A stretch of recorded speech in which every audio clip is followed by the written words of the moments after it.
Kaj pa morje, ha? Kaj pa morje? Evo, pozdravljeni vsi skupaj ponovno na kanalu Greg Sport. Danes ne sicer slovenske obale, ampak nič za to. Ravno tako mislim, da je en prekrasen ambient iz srednje Dalmacije. Evo, dajmo se dotakniti nekaj zadnjih košarkarskih tem.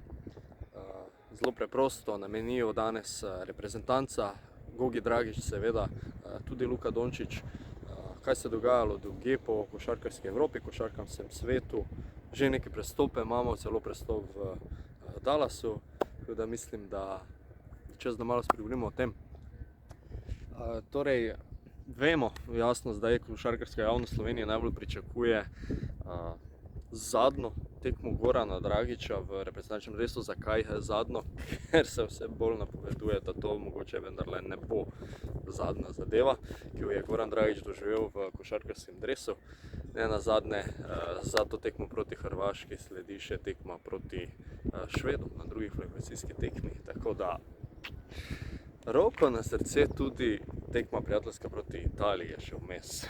Tako da, dajte, bomo videli. Zanimivo izjavo sem prebral zadnjič od Gorana, da ga vsako jutro zbudi SMS: Gogi, saj bo še igral, ne.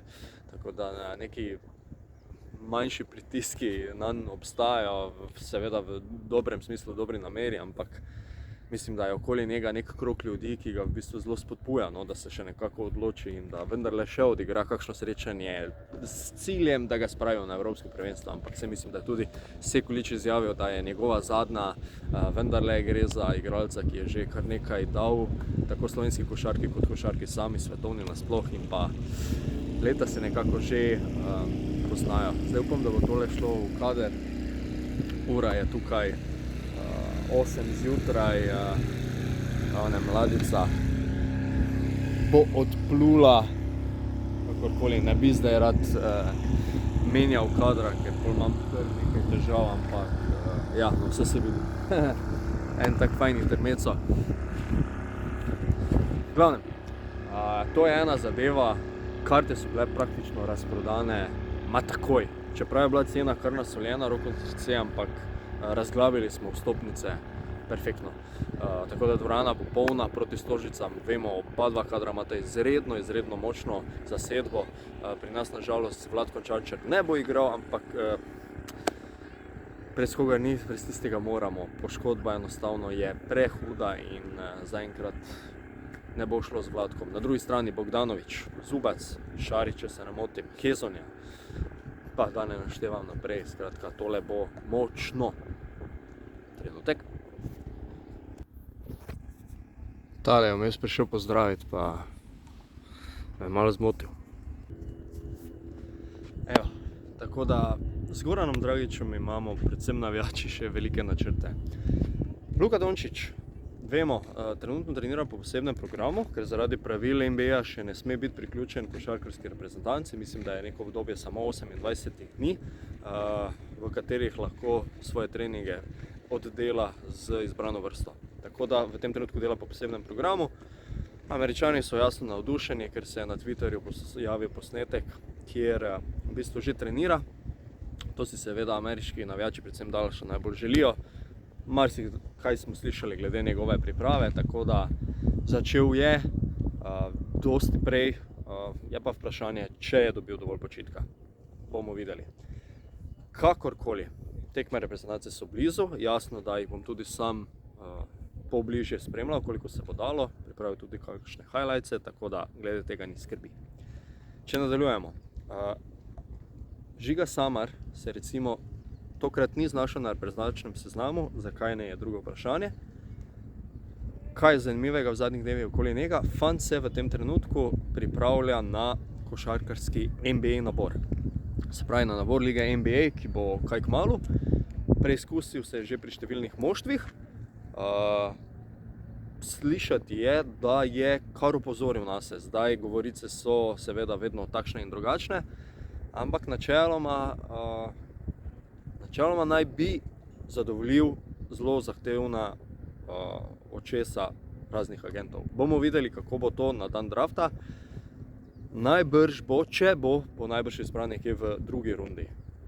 Jasno, veliko presenečenje bi bilo, če bi bilo to v prvi, ampak kakorkoli, za njim je fantastična sezona v najmočnejši španski ligi, mogoče celo najmočnejši ligi v Evropi, izkazal se številnimi asistencami, tudi dokaj redno dosegal preko 10 točk, tako da fant si lahko, če ne nabor, seveda držimo prsti, da, obeta pa morda celo evroligaško pogodbo. Baskonia in Valencia naj bi se zanimale za njegove usluge.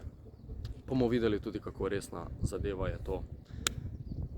Cedevita Olimpija trenutno zgleda, kot da so brez nekega okostja same ekipe. Trudijo se predvsem s slovenskim jedrom moštva, da bi ga zadržali. Skoraj jasno je že, da pri Jaku Blažiču to ne bo možno, ker je prišla silovita, res izjemna pogodba. Naši so prišli dol, izjemna pogodba s strani turškega kluba, ki jo bo zelo težko zavrniti. Bomo videli, kako bo z ostalimi.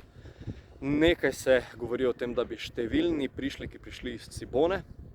Zelo slabi dnevi, zelo temne oblaki nad klubom iz Zagreba se trenutno zgrinjajo, tako da bomo videli, kako bo z tem. Roko Prkačin, Gnjidič in tudi Brankovič so na seznamu želja trenutno Olimpije. Koliko bo realizacije tukaj, bomo verjetno videli v naslednjih dnevih. Še zadnja, Dallas in pa Christian Wood, nov igralec, zanimivo.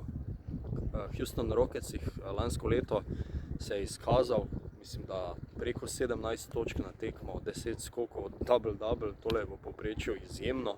Ni klasični center, morda celo krilni center, bolj z zelo natančnim, prefinjenim metom. Mislim, da celo 38% za 3. Verjetno vas bo to koga spomnil na Kristapsa Porzingisa, vendar ne, gre za nekoliko drugačnega tipa igralca, tudi veliko mlajšega. No, veliko, to je relativno. Skratka, verjamem, da se lahko bolj podredi ekipi, ker je neizmerni delavec. Recimo, njegova zgodba je fantastična. Kot je Gašper Bolhar zapisal na svojem socialnem omrežju, če ga spremljate oziroma če ne kakorkoli, mislim, da je zadeva javna, lahko preverite, da je bil velik potencial že v času nabora, ni bil izbran, kar je bil praktično šok, saj se je napovedovalo, da bo izbran celo v prvi rundi, na koncu ni bil izbran. Svojo pot je iskal preko ostalih NBA moštev, preko G League in tako naprej. In na koncu je v bistvu bil lani celo prva violina, še posebno, ko se je poslovil Harden iz Houstona, dokazal širnemu svetu, da zmore, med drugim tudi, kot je Gašper zapisal, Goberu, zabil 30 točk, 11 skokov. Skratka, dokazal se je v celotni lanski sezoni, da je igralec vreden zaupanja in da ima svoj potencial, in verjamem, da je s tem Dallas izjemno pridobil, če upoštevamo, da so zanj dali Treya Burka, Bobana Marjanovića, Browna Sterlinga in 26. nabor prve runde. Mislim, praktično so, mogoče sem kaj spustil, kakorkoli, praktično so garbage time igralce dobili za vlogo v prvi ekipi. Mislim, bomo videli, kaj bo na 26. izboru letošnjega NBA, ampak po mojem mnenju osebnem je tole čista zmaga Dallasa. In pa ena izmed prvih dokazov, da je Nico Harrison v bistvu lahko se izkaže kot dober menedžer, vendar le je komaj lani prišel na svoje mesto in glejte ga zlomka. Dobro, saj ni imel toliko vsem skupaj, mogoče je postavil trenerja ali ne, često nakidati, koliko je imel tukaj sodelovanja oziroma svojih prstov vmes, ne vem, ampak ekipa je prišla do konferenčnega finala. Kaj bi bilo, če bi bilo? Nekaj možnosti sem vendarle dajal tudi pred samimi srečanjem z Golden State Warriors, kasnejšimi prvaki. Ni se izpletlo, ampak počasi. Luka je mlad, ekipa je mlada, gradi se vse skupaj, tako da ja. Toliko. Če sem mogoče kakšno zgodbo izpustil, kar se tiče aktualnosti košarke svetovne v tem trenutku, spodaj v komentarju. Zelo dobrodošlo mnenje tudi o tem, karkoli sem zdaj govoril, da malo poklepetamo, kako se vam današnji ambient zdi, no, tale zdaj morska je druga zapored in hej, sam res, prejšnjič je bil 50. vlog Gregs Horta, Gregs podcasta. Mislim, to sploh ni tako slabo, ne. Tako da na tem mestu še enkrat najlepša hvala, da me spremljate. Če ste tukaj novi za podobne analize, highlightse in nasploh kaj novega v svetu košarke, se naročite na moj kanal. pa mogoče še kakšen kader podobno dobiti zraven. Lepo vodite, lepo zdrav še enkrat z hrvaške obale Srednje Dalmacije. Do naslednjič, lepo vas pozdravljam.